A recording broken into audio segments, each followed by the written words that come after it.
幾年電台啊，八婆。呢個李慧玲，呢個八婆，係嘛？喺個電台度，成晚就係講社民連，為咗出位，為咗出鏡，為咗選舉，所以就搞事。你唔好食飯啊，八婆！一個咁嘅水鬼精成龍嘅狗屎，講說話語言不清，懶音全部都係嘅。媽又講勁搞笑，超低能，真係幸運啊！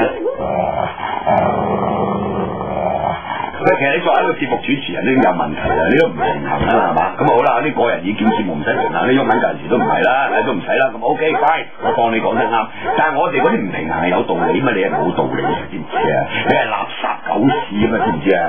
垃圾狗屎有咩放？有咩資格同人哋講？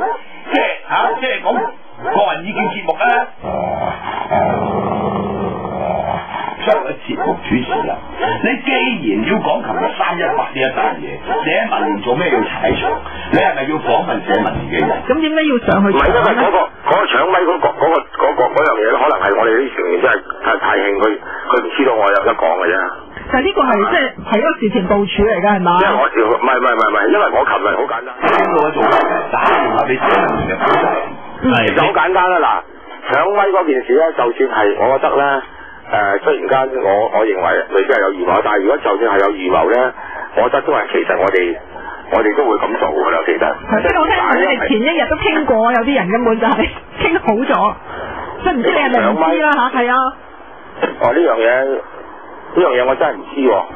搶咪就講做電台節目，你真係狗屎！我做咗10幾年電台啊，八婆。